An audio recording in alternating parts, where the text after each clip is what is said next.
On your whiteboard, please tell me what is the name of, the gentleman who redacts the policy of toleration, and because of that, the people are going to rebel. He's a total turd. Who is it? Emma. Xerxes. On your whiteboard, please tell me what is the name of the gentleman whose, after his death, the Euclid Empire is going to evolve. After whose death does the Euclid Empire evolve? Good. Jason. Alexander the Great. On your whiteboard, please tell me how many generals divide Alexander's empire? How many? Good. How many? Nathan. 12. On your whiteboard, please tell me what is the name of the empire that's going to pretty much only fight with the Romans. Because of the tension with the Romans, it's going to lead to their collapse. Good. What is it, Layla? Sassanid. On your whiteboard, please tell me what is the name of... please tell me what is it called when there is a magic component to a religion or a belief system? What do we call it? Good. Good. What is it, Madison? Mysticism. Mysticism. What is it called when we employ more people by the government in order to improve government effectiveness? It is going to be created and perfected by the Ahmed. What is it, Ricky? Bureaucracy. On your whiteboard, please tell me what is the name of all four Persian empires in order. I know I've already done it, but let's see it. It should be going faster this time. I was a little slow the first time. This is like question number 4 or 3 on your test. Good. Good. All right, Annie, what are they? Perfect. All right, take out your notes. Let's go. We started the Greeks. Is that correct? Perfect. All right, so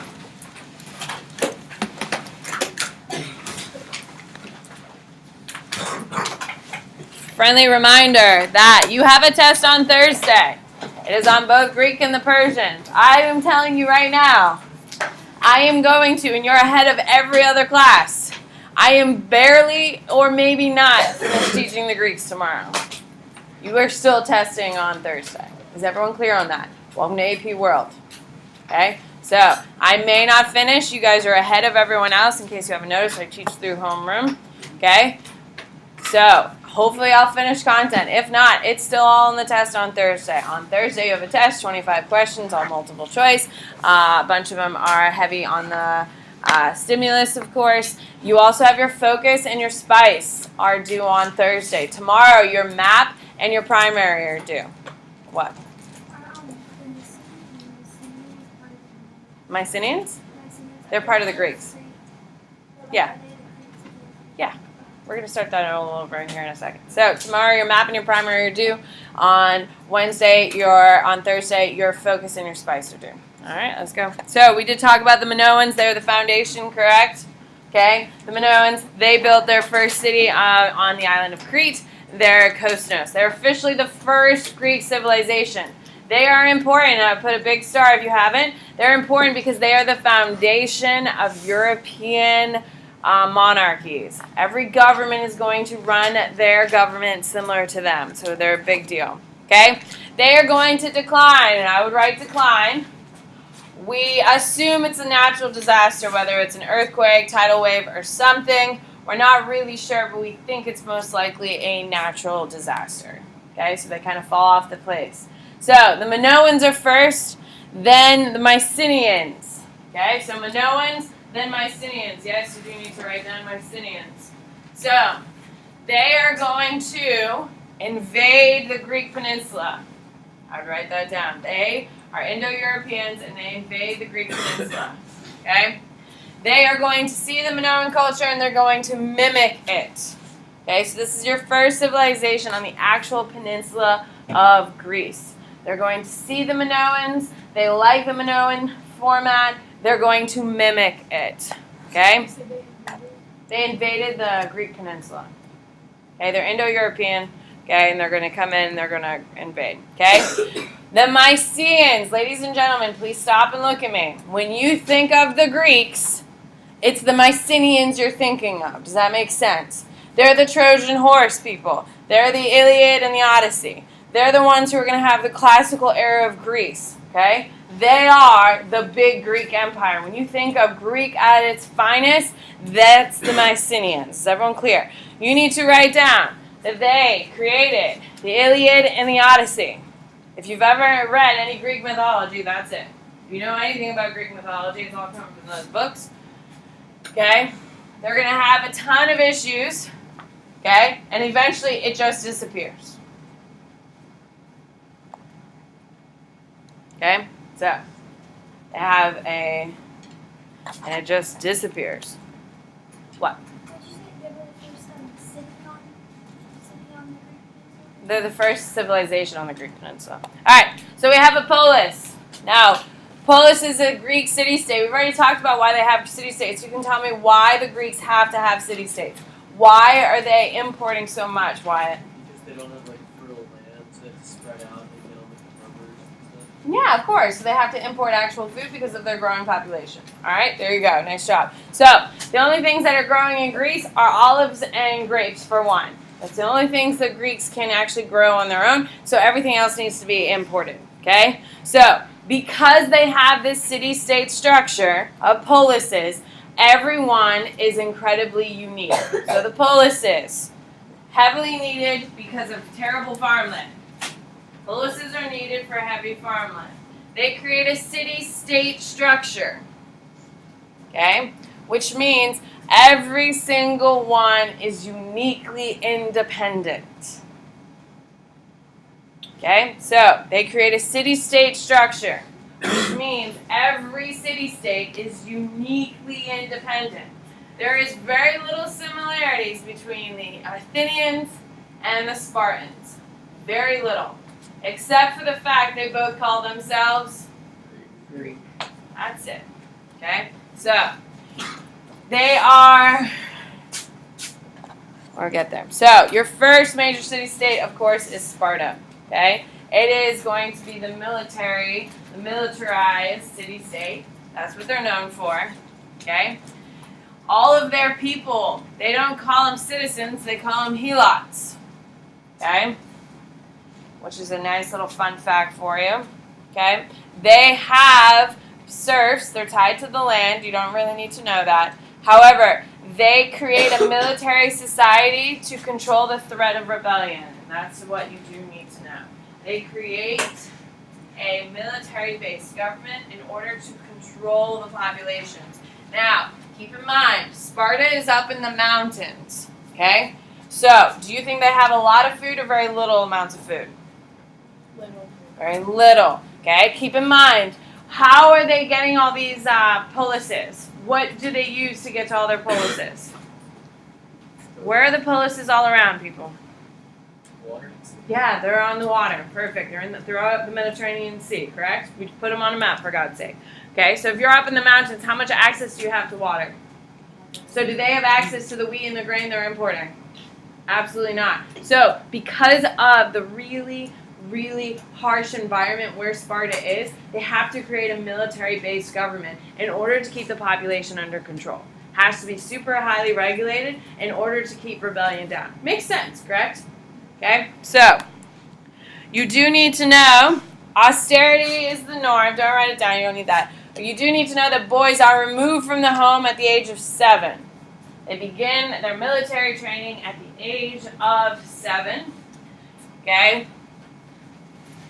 They are going to get training until they're about 17, and then they go out and serve in active military until about the age of 25, 28, and then they get to go home, marry a woman, and make babies, and then die.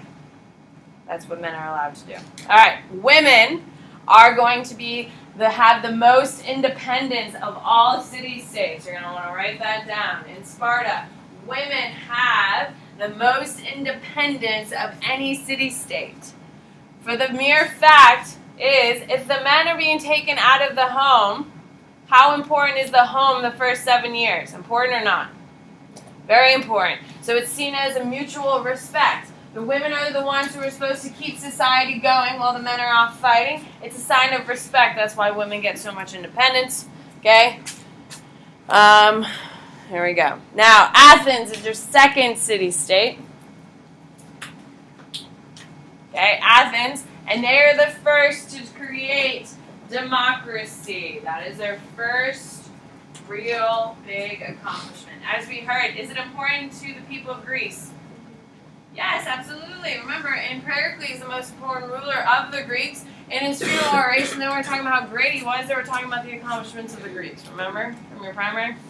All right. Democracy was only for free adult men only. I don't think anyone's surprised by that. Okay, you can only be free, no slaves, no people of color, no non-Greeks. Only full-blood Greek men. Okay? Women, slaves, and non-Greeks are all excluded. Okay? You need to know that the Greeks and the Athenians and the Spartans are completely opposite. In the Spartan government, do you think they have democracy? No. It's your very typical, you have your elders, and the elders make the decisions and the military movements and all of those kind of components. Okay? Now, Athenian Society continuing. We have more information about the Athenians than we do the Spartans. You can raise your hand and tell me why.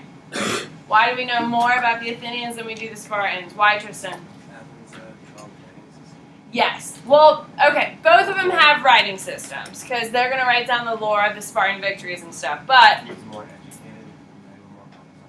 they're going to be the ones who are going to take the time and honor and respect these high accomplishments. While the Spartans are like, how great are you on a battlefield? Do you see the difference between the two? Because of that, Athens is really going to be pushing the academics, while the Spartans are really going to push the militaristic component of it. That's why we have more information about Athens. Okay? So, you need to know that maritime trade is the foundation of the Greek society, especially for Athens. Why? Who can raise your hand and tell me why? It's a basic fact. We've talked about it before already today. Why is maritime trade the foundation of everything? Why, Rachel?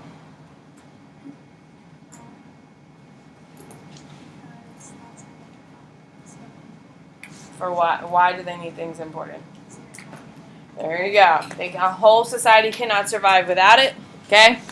You do need to know that there is going to be socioeconomic tensions. What does socioeconomic tensions mean? You're going to see this time and time again. What do you got, Matthew? It's like when the lower classes are angry at the upper class. Yes! Why would the lower class be upset with the upper class, Matthew? There's not enough distribution. There you go. Not enough distribution of wealth, which is going to be a huge problem, which we have in every society since some have smaller, some have wider. Why do you think the Greeks are going to have a big conflict between the poor and the wealthy? Think about it. It makes sense. It goes back to their fundamental problem. Why do you think the rich and the poor are going to be feuding so heavily in Greece, Nathan? Well, that's a terrible answer. Well, what is the biggest problem we have in Greece, Nathan? We've talked about it now. This will be our third time. Oh, food. Yes. Okay. So we're importing all this grain and stuff. Some people can't buy food since they don't have enough. There you go. Would that cause a big problem? Yeah. Would you rebel against the government if you couldn't feed your children? So, food is the biggest problem the Greeks are facing, and that is causing the most tension. All right, you do need to know that the aristocrats are the ones who own the land. Aristocrats are the one who own the land, and they are, of course, are they wealthy or poor if they own the land? Wealthy, okay? They are going to have all the influence over the democracy. They're the ones heavily influencing the government. Why would they be listening to those people? Because they have what? Money. Congrats. That's how all governments work, right? They listen to the ones who have the money. Okay? Now, the aristocrats are going to try to save the democracy. They're going to try keeping it. Because if your poor people are rebelling all the time, how long is your government going to be in place? Not a long time, for sure. So the aristocrats are trying to solve some problems here. So what they do is that they are going to forgive the debts of everyone. Just listen. Why would they forgive the debts of all the poor people? Why would they do it, Mia? Absolutely. To kind of calm down the tensions between everything, for sure. Okay? They're also going to start removing family restrictions against participating in public life. So you need to write down there's going to be an evolution in the democracy. Eventually, more people are welcome to participate. That is one of the big things they give to the poor in order to help quell all of these problems. So, for the first time, poorer people are going to be welcomed into the democracy, and in order to subsidize this, they're going to pay all civil employees. Okay? Because if I had 2 kids and was depending on my teaching salary, can I quit being a teacher to go work for the government on an unpaid job? Is that optional? No. So does that limit who can work in the government if it's unpaid? Yes, because who's the only people who can work for the government unpaid? Wealthy people. And is that a good spectrum of what our country looks like? No. So that's why we have paid positions here in the U.S. government today, which allows people from all different backgrounds to run for office. Okay? So it's going to start in the Greeks. All right, your first major important person for the Greeks. His name is Pericles. We've already talked about him. Okay? He is the golden age of Athens. He is the golden age of Athens. Okay? He is a wealthy man, but he's incredibly popular. And he is going to build massive public works. You need to know this. When does he do all of his massive public works? Who can raise your hand and tell me? You also know this is from our primary source. When does he do all these massive public works for building? Yannick? Persia. And what's the name of that war? It's with Persia, so it's probably there you go. Post-Persian Wars. There you go. And he is going to encourage cultural development.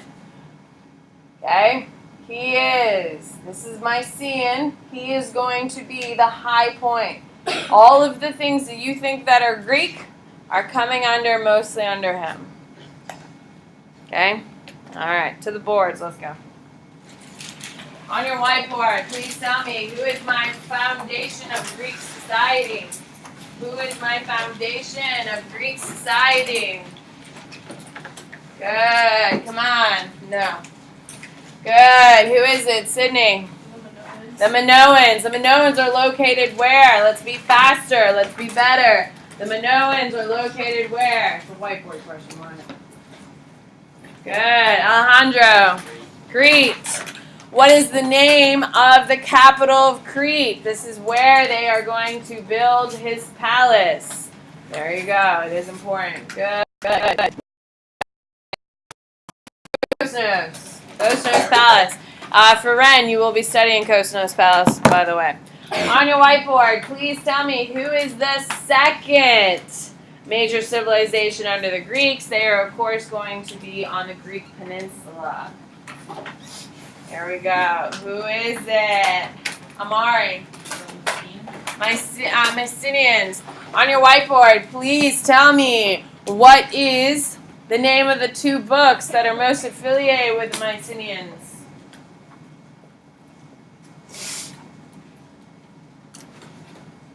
Good. Annie.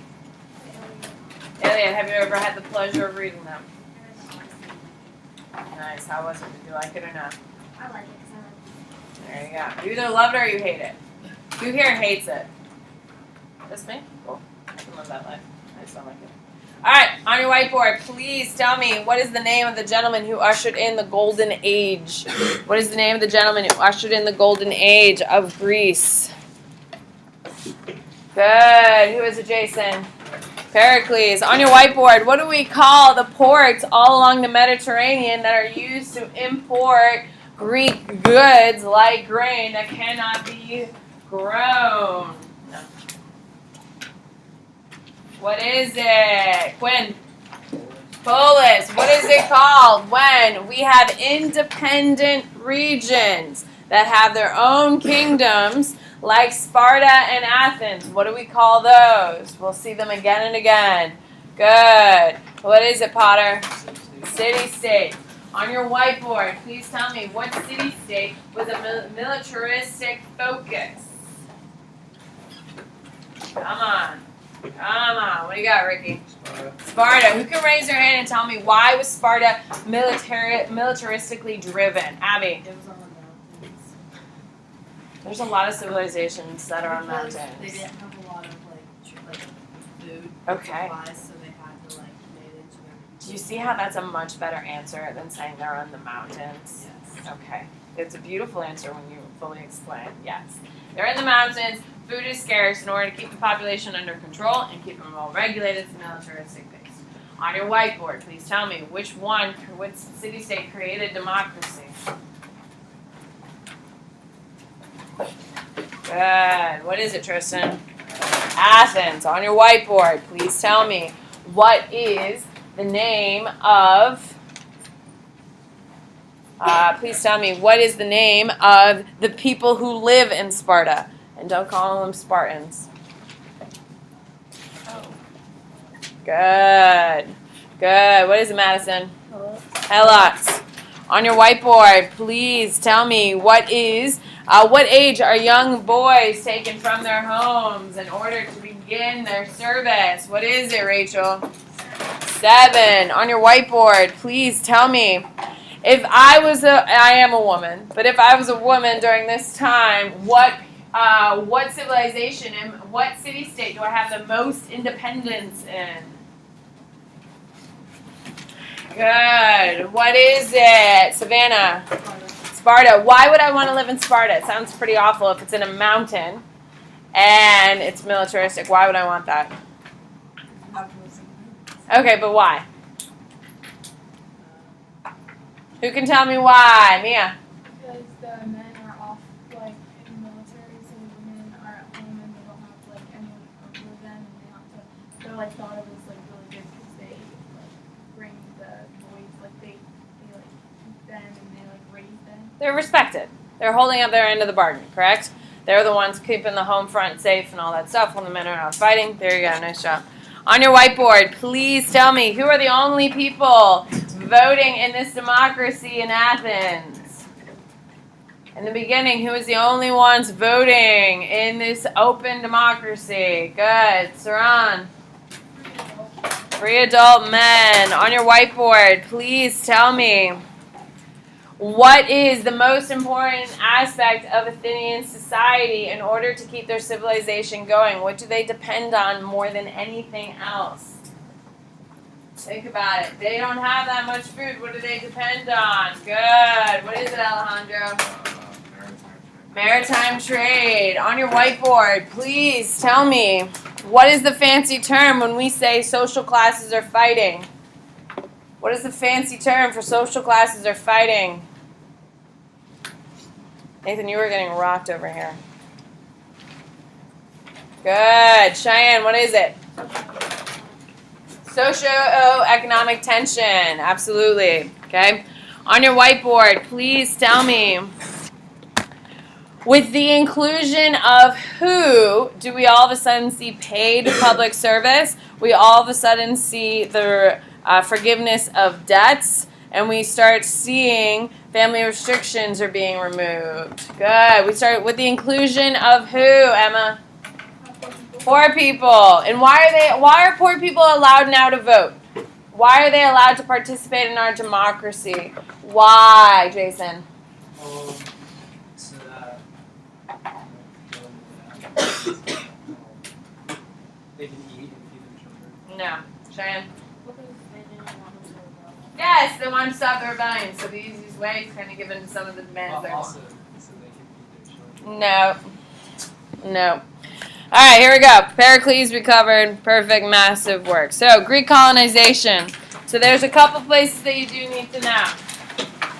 Okay, so our policies, where are they going to be and how are they going to look? So, you do need to know that they are going to, maritime trade is basically mostly in the Mediterranean and a little bit in the Black Sea, which you know because of your map. Okay, so Now, what makes all of these necessary is the population growth. Maritime trade is driven by, thank you very much. Okay? Population is going to drive the need for maritime trade. So, if we have a huge population reduction, is trade as important? No, but because population continues to grow, all of a sudden we need more and more polises.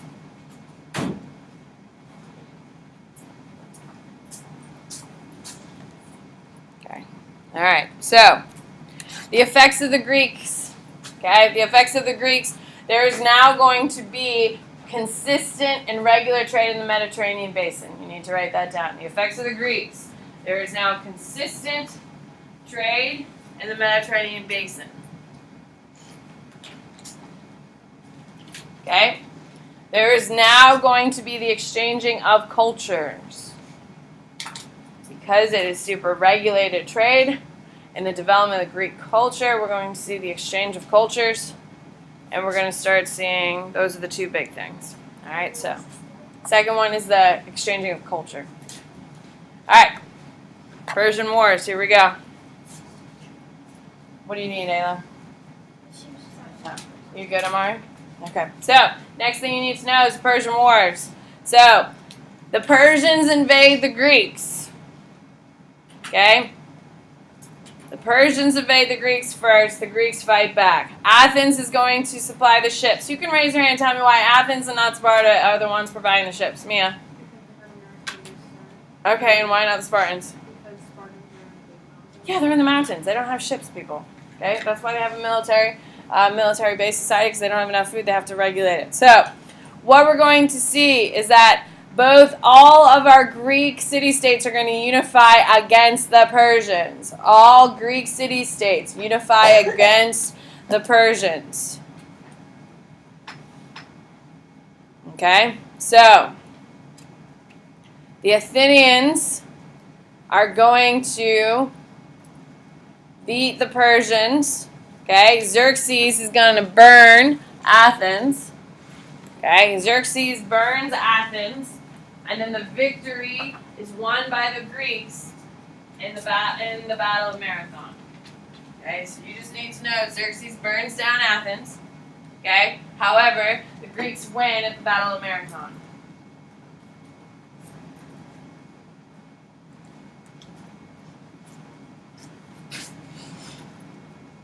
Alright. So, this is something new we're adding to the Greeks. Okay, but we haven't heard yet. The Delian League. You do need to write this down. It's going to cause a lot of problems. So the Delian League. So polises create the Delian League to forestall more Persian attacks. So the Delian League is the unification of Greek city-states and polises against the Persians. The Delian League is the creation of a team of polises and city-states unifying against the Persians.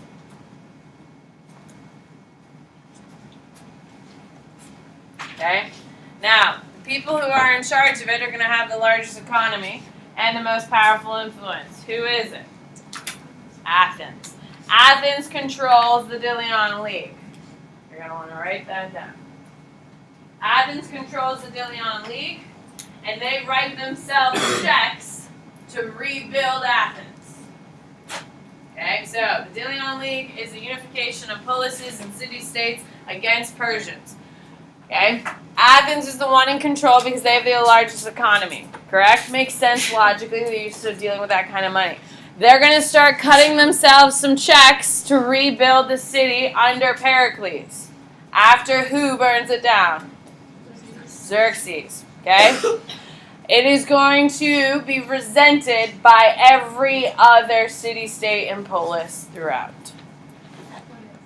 The fact that Athens is spending all their money. You'd be pissed too, correct? Imagine if you all threw in like $20 for like a friend's birthday, and then the friend who collected the money spent $80 on a really cute shirt for themselves. And so the gift was like $10, $15. Would that make you happy or pissed? You'd be pissed. You'd be raging. Imagine if that was like on a much bigger scale. All right, so the Delian League. The Persian Wars create the Delian League. because the Delian League goes so terribly because Athens is spending all the money, we now have the Peloponnesian War. There you go. The Peloponnesian War. It is technically a civil war. You want to write that down. The Peloponnesian War. It's technically a civil war. What is the difference between a war and a civil war? Who's got the difference? Ricky. Civil War is like things like that, fighting inside the country. There you go. What's a perfect example to help remind us of that? It's more here. The American Civil War. The North versus the South. Okay? When we fought World War II, we just called it World War II. Okay? We didn't call it the Civil War. Alright. So, it is a civil war in Greece. It is going to go on for about 70 years. Okay? It is. There are two teams. Athens versus Sparta. Who wins? Sparta. But it is a long, drawn-out fight. Okay? Athens is forced to surrender. So Athens loses. Okay? But the one between Athens and Sparta only lasts for 4 years. 70 years is between Sparta and everyone else. So it's really a big 4 years in between the two. So the conflict is going to continue between Athens and the rest. Okay? So we can clearly see that the Greek peninsula is being divided amongst these two. Correct? Okay? Things aren't great. So, seeing an opportunity, a guy named Philip II of Macedonia invades. Just after the Peloponnesian War, Philip II of Macedonia invades. You can raise your hand and tell me, why would he pick this time, this place, to invade Greece? Why would he do it, Savannah? They're weak right Hell yeah, man! They've just been fighting the Persians. They've been rebuilding a city for like 4 years, and then all of a sudden they're fighting each other again. So it's the perfect time, correct? Hell yes. Okay? So, Philip II, you do need to know his name, of course, is going to invade the Greek peninsula, and he is going to take over them all, including Sparta. Why is he able to defeat Sparta? Why, Quinn? Why is Philip II, not known for his military techniques, able to defeat one of the greatest military civilizations ever? Yeah, because why? Yeah, they've been fighting over and over and over again, for sure. So, that is the reason why he comes in. Alright, to the boards, here we go. On your whiteboard, please tell me, what is the name of the gentleman who leads the Greek Golden Age? Come on, you should be fast. This is round 2. Come on. What do we got? Sarah. Pericles, on your whiteboard, please tell me, what is the name of, the king of Macedonia who invades post-Peloponnesian War? You need to have your numerals correct. You need to have your numerals correct. Now, Philip II, we haven't covered any other Philips, so yeah, I know who you're saying when you throw down Philip II. But there are 26 Louis in French history. Louis XVI is incredibly important. Louis XIV is also very important. If you mix up those two, you get 0 credits on your essays. Does that make sense? We're also going to see another Philip II. He's of Spain. So you need to be able to put it in context. You need to know your numerals. I'm sorry if you hate them. It doesn't matter if you like them or not. You need to know them. Is everyone clear? All right. So don't just write Philip. You and him aren't besties. You aren't ride or dies. Write down his thing. What? And like, when we get past this one part, should we say Philip II? If you're writing in context, like there's a prompt about the Greeks, and you write Philip II, they'll understand. If you're writing about Spanish trade and how the Spanish are going to find the gold and Philip II is going to be the one sending up the gold, they'll understand. So you don't have to be like super, super specific, but you have to have the second. Because they're not going to score Philip. Philip is no one. Okay? All right, here we go. On your whiteboard, please tell me, what is the name of the 2 teams of the Persian Wars? Put a star next to the victors.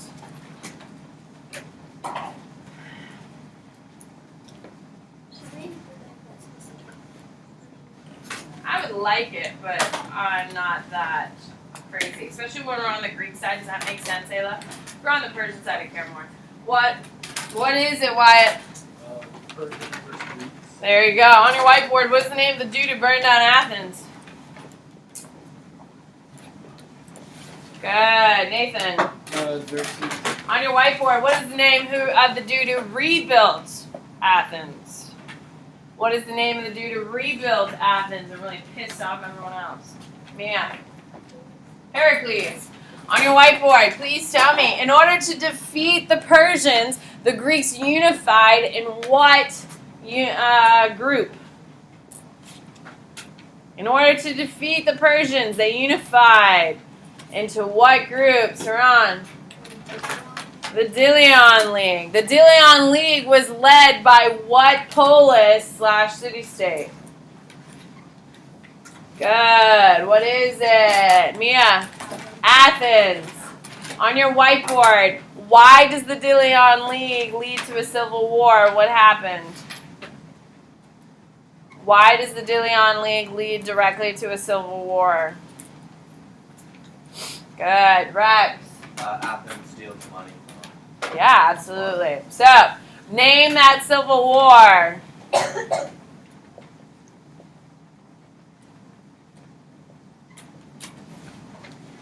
Annie, what do you got? Peloponnesian War. On your whiteboard, tell me the two teams and tell me who won of the Peloponnesian War. Who are my two teams, Cheyenne? Athens and Sparta. Who won? See ya.